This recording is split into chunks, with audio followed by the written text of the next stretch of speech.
स्वागत करते हैं मेरे प्यारे स्टूडेंट्स, खासकर 10th वाले, 12th वाले, वो सीबीएसई बोर्ड हो, यूपी बोर्ड हो, बिहार बोर्ड हो, जितने अदर जो भी बोर्ड है, SSC board, CBSE board, Bihar board, उन सब के लिए हम एक बहुत ही इम्पोर्टेंट और नाइस इन्फॉर्मेशन लेकर आए।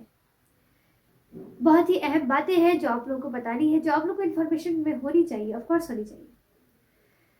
अभी जो है मौजू है कि बोर्ड एग्जाम में कॉपी किस तरह से लिखे सारे स्टूडेंट्स, खासकर ये 10th वालों के लिए भी है, बहुत ज़्यादा है उनके लिए। खासकर ये जो अप टू 12th वाले हैं, उनका एक की पहली मंजिल तय है, वो 10th बोर्ड को पार कर चुके हैं, तो उनके लिए ये जो है बहुत बड़ा मसला नहीं है, लेकिन फिर भी है तो उनके लिए भी है। लेकिन 10th वाले जो है, अभी उनका की फर्स्ट मंजिल है, पहला मरहला है, वो सोचते होंगे किस तरह से कॉपी लिखेंगे, किस तरह से होगी। ठीक है, आपको इधर उधर से बहुत सारी इन्फॉर्मेशन मिल जाती है, लेकिन कहीं ना कहीं एक नर्वस जो है ना, नर्वस पैनिक हो जाना, वो चीज़ें तो होंगी। और जब आप बोर्ड एग्जाम में हॉल में चले जाते हैं एग्जाम देने के लिए, और उससे पहले तो ऑफकोर्स होती है और बहुत ज़्यादा होती है। उसी चीज़ को दूर भगाने के लिए हमने लाई है आपके लिए बहुत सारी इन्फॉर्मेशन, जिसमें हम 5 टिप्स आपको देंगे कि आपने करना क्या है और किस तरह से आप उसको तय करेंगे मरहला को। तो हम सबसे पहले बात कर लें 12th और 10th वालों के लिए, 10th वालों के लिए खास, कि आप जब भी एग्ज़ाम देने अभी सोचते होंगे किस तरह का बनेगा, नहीं, बिल्कुल नहीं सोचना है। बहुत अच्छा होता है एग्ज़ाम हॉल के लोग भी बहुत अच्छे होते हैं, वहाँ पे जो एग्जामिनर होते हैं वो भी बहुत अच्छे होते हैं, और जो चेक करने वाले जितने भी आते हैं, जो इंक्वायरी मैनेजर जो भी होते हैं, जो भी आते हैं, सुपरवाइज़र हो या वो डीएम हो, एसडीओ, बीडीओ हो, एसडीओ हो, डीपीएस हो, एसपी, कोई भी आते हैं ना, वो बहुत अच्छे होते हैं। वो बस चेक करने आते हैं आपकी लॉयलिटी कि बच्चे किस तरह से लिख रहे हैं, काम वहाँ पर किस तरह से चल रहा है, कहीं पर कोई जो है प्रॉब्लम नहीं है, कोई एरर तो नहीं दिख रहा है। बट वो ये चेक करने आते हैं, नर्वस होने की कोई ज़रूरत नहीं। ये हो गई बातें। अब आते हैं कि एग्जाम में आप कॉपी जाएंगे उस टाइम पे किस तरह से लिखेंगे।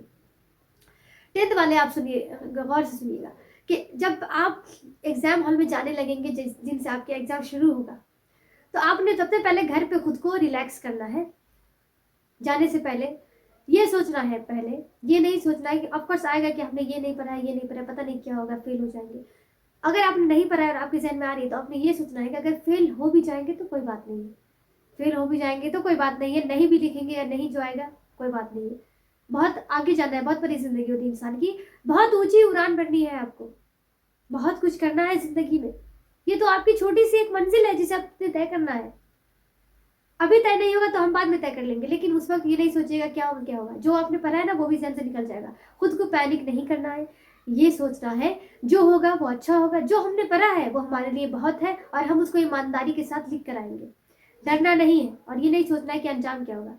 हमने बस आगाज करना है, वो उस जगह पर शुरू करना है। ठीक है, तो सबसे पहले आपने क्या करना है, ये रिलैक्स हो गए, रिलैक्स होकर के जाना है। अपने थॉट्स को नहीं लाना है, निगेटिव थॉट्स अपने जहन में कि पता नहीं लिखेंगे तो क्या होगा। ये चीज़ आ भी रही है तो सोचे कोई बात नहीं, जो होगा अच्छा होगा, सब ठीक होगा, डरने की कोई ज़रूरत नहीं है। हमें जो आएगा वो हमारे लिए बहुत है, हम लिखेंगे, ऑल द बेस्ट, सब कुछ होगा। अपने एग्जाम हॉल में चले जाना। अब वहाँ पर जाते हैं स्टूडेंट्स, बहुत सारे लोग मिलते हैं, अलग अलग टाइप के लोग मिलते हैं, स्टूडेंट्स रहते हैं, पूरा मजमा भीड़ होता है, तरह तरह के लोग होते हैं, चेक करने वाले होते हैं, गार्ड होते हैं, इंक्वायरी ऑफिसर होते हैं। सब लोग को देख करके एक पैनिक वाला जो माहौल है वो थोड़ा सा बन जाता है, बहुत सारे स्टूडेंट्स बेहोश भी हो जाते हैं।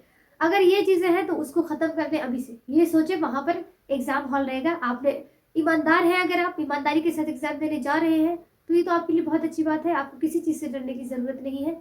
आपने ये सोचना है कि आपने जो आएगा वो यहाँ पर लिखेंगे और जो आ रहा है वो आपके लिए बहुत है। क्वेश्चन हाथ में आएगा तो सबसे पहले नंबर 1 में क्या करना है कि देख करके आपने बेहोशी नहीं तारी करनी है, खुद पे नर्वस नहीं होना। ये थॉट्स आ गए, वहां पर जो आएगा वो भी आप लिख नहीं पाएंगे सही से। सबसे पहले नंबर 1 पे आपको बता दूं, क्वेश्चन आएंगे तो आपने उसको पढ़ना है अच्छी तरह से। ठीक है, अच्छी तरह से पढ़ना है क्वेश्चन को। जो क्वेश्चन आपने आएगा और जो अच्छी तरह से आ रहा है उसको आपने क्या करना है, टिक कर देना है। सबसे पहले इसको लिखना है और जो आ रहा है सबसे पहले आपने उसी को सॉल्व करना है अच्छी तरह से। जो क्वेश्चन नंबर है वो आंसर नंबर दे करके, ठीक है ना। जो क्वेश्चन नंबर है जिसका आप लिख रहे हैं उसका आंसर नंबर देना जरूरी होता है, वो आपने मस्ट है। ठीक है, वो आपने लिखना है और अच्छी तरह से लिखना है उसको, बिल्कुल अच्छी तरह से। जो क्वेश्चन आपको आ रहा है पहले उसको सॉल्व करना है। जो आपको नहीं आ रहा है, थोड़ा बहुत अच्छे से आ रहा है, ज़्यादा नहीं आ रहा है, उसको आपने सारा कुछ लिखने के बाद जो आ रहा है फिर आपने उसको सॉल्व करना है। ये हो गई बातें। और नर्वस नहीं होना है कि अल्लाह ये तो जो आ ही रहा है, ये तो आ ही रहा है, ये हम पढ़ के आए थे। बहुत दफ़ा ऐसा होता है कि जो आप पढ़े होते हैं वो नहीं आता है, जो आप नहीं पढ़े तो आता है। कोई बात नहीं, जो भी आएगा वो लिखेंगे, जो नहीं आया होगा तो भी नहीं लिखेंगे, सोचना है, कोई बात नहीं। अगर इस बार नहीं हुआ नेक्स्ट दफ़ा, लेकिन इंशाल्लाह। तो ये नंबर 1 आपने सुना कि नंबर 1 पे आपने क्या करना है। अब हम आते हैं नंबर 2 पर। अब आपके सामने जो है क्वेश्चन पेपर होगा, आप उसको पढ़ेंगे, ठीक है। और अच्छी तरह से आपने उसको पढ़ना है। इस तरह से पढ़ना है कि आपको समझ समझ करके और उसको समझना है पहले। बहुत सारे स्टूडेंट्स को ना क्वेश्चन का आंसर आता है। कभी कभी स्टूडेंट्स क्वेश्चन को पढ़ते हैं, उनको आंसर आता है, फिर भी वो कभी कभी बहुत ज़्यादा प्योर हिंदी में रहते हैं या फिर इंग्लिश में भी दिया रहता है, ठीक है, क्वेश्चन और हिंदी में भी। तो उसके वर्ड को वो समझ नहीं पाते और वो पैनिक हो जाता है कि ये क्या लिखा हुआ है। नहीं, आपको अच्छी तरह से समझ करके पढ़ना है। और जो क्वेश्चन आपको आ रहा है, जिसको आप बहुत अच्छी तरह से सॉल्व कर सकते हैं और जो बिल्कुल इजी है, आपने सबसे पहले उसको टिक करना है और उसको ही सॉल्व करते जाना है, ठीक है। जो आपको, ये हो गई बातें, जो आपको बहुत अच्छी तरह से नहीं आ रहा है जो क्वेश्चन का आंसर, आपने उसको उसके बाद लिखना शुरू करना है। जो थोड़ा बहुत आ रहा है, ये हो गई बातें। अब आते हैं जो बिल्कुल भी नहीं आ रहा है, तो उसको भी आपने अच्छी तरह से लिख लेना है अपने हिसाब से, उसमें कुछ कुछ मिला करके। ये हो गई बातें। अब आते हैं नंबर 3 पर कि आपने करना क्या। देखिए, आप जो एग्जाम देने जा रहे हैं ना वहां पर जो है आपका सिर्फ एग्जाम नहीं हो रहा है, आपके लॉयलिटी का भी एग्जाम देना है। सिर्फ सिलेबस के अकॉर्डिंग नहीं हो रहा। इंसान के अंदर अगर लॉयलिटी ना होना तो इंसान फिर इंसान नहीं है।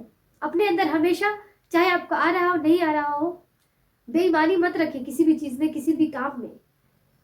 लॉयल बनकर जाना है अपने एग्जाम देने। कोई चीट पुर्जा नहीं लेकर जाना है, हाथों पर लेकर नहीं जाना है, कपड़े पर लेकर नहीं जाना। आप देखते होंगे आए दिन बच्चे एग्जाम हॉल में पकड़ाते हैं, उनकी अखबारों में तस्वीरें छपते हैं, नाम छपते हैं।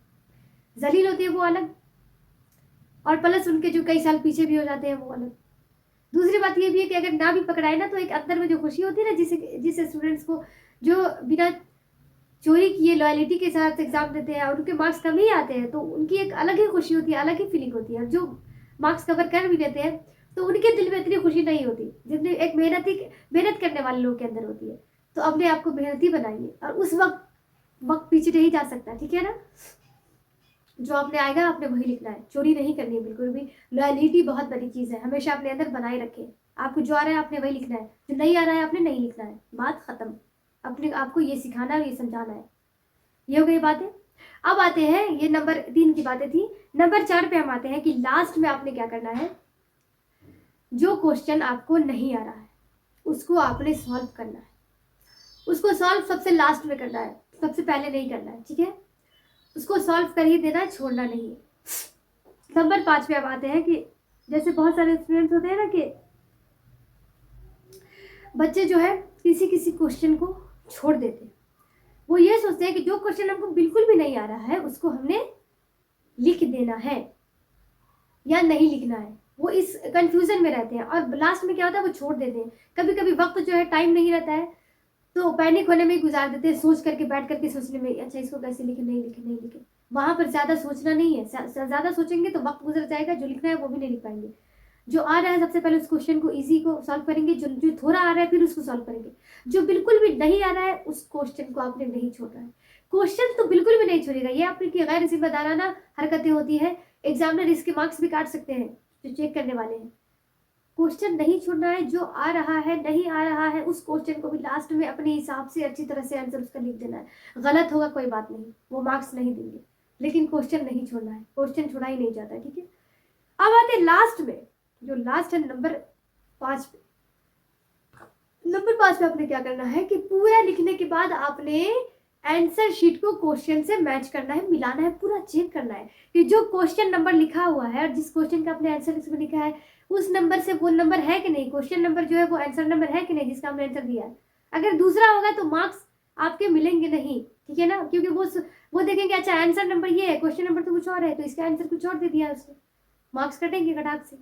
तो आपने उसको, बहुत बड़ी चीज़ है ये, क्वेश्चन नंबर को आंसर नंबर से मैच करवाना है कि जिस क्वेश्चन का हमने आंसर ये दिया है लिखा है उसका नंबर है कि नहीं, कि आपने गलती तो नहीं लिख दिया। अगर गलती है तो उसको वहाँ पर सही करें, ठीक है ना। ये बातें हो गई आपकी। पूरा चेक करना ही करना है आपको पूरा लिखने के बाद, उसके बाद ही इत्मीनान से आराम से बैठ जाए। उसके बाद आते हैं ओवर राइटिंग। एक और टिप्स जान लीजिए, हम नंबर 6 पर रखते हैं ओवर राइटिंग। बहुत सारे स्टूडेंट्स का ना कुछ लिखे जैसे A+2 कुछ भी लिखे, गलती हुआ डायरेक्ट ऐसे, ये कट नहीं लगाना है। कुछ स्टूडेंट्स डायरेक्ट ऐसे लंबा सा कट, जी नहीं, गलती हो जाती है, ऐसा नहीं। एग्जाम हॉल में भी बहुत सारे बच्चों को आंसर शीट पे गलती होती है।